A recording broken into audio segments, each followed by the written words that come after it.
Tēnā tātou katoa. Good evening. The driver responsible for an horrific car crash that killed 5 South Canterbury teenagers in August last year will spend less than 3 years in prison.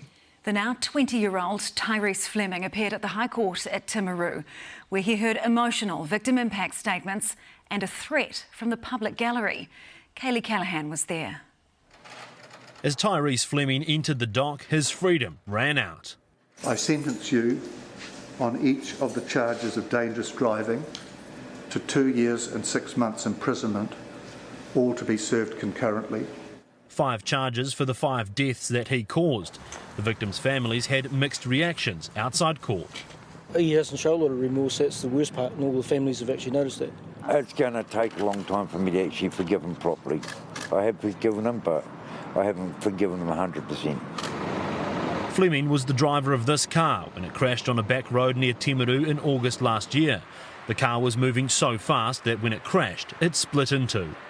You were travelling at a speed between 110 and 115 kilometres per hour. Giovanni Drummond, Nico Hill, Jack Wallace, Joseph McCarthy and Andrew Goodger were killed instantly. Fleming was the sole survivor. You had drunk a significant quantity of alcohol before driving. Fleming had only been on his restricted licence for 3 days. In April, he pleaded guilty to a lesser charge of dangerous driving causing death. I'll never forgive you for what you've done. You deserve life in prison for what you've done, and in my opinion, you shouldn't even be allowed to see the sun. I'm going to get out. Victim impact statements took their toll on loved ones.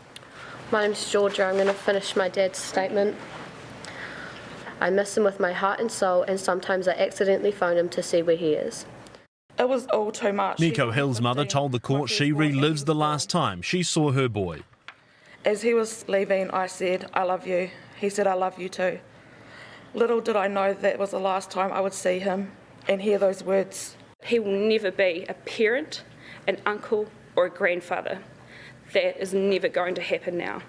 A total of 16 victim impact statements were read out in court by the families of the 5 victims. One asked them to honour the lives that were lost by doing good in the world. But as sentencing concluded, there was a threat from the public gallery warning Fleming to grow eyes in the back of his head. The 20-year-old's family was also in court for today's sentencing, while Fleming left his lawyer to address the victims' families. He asked me to say, to all the victims' families and everyone in this community, I will forever be truly, truly sorry for what I have caused. Please stand down. Fleming is also disqualified from driving for 5 years. Kaylee Callahan, Newshub.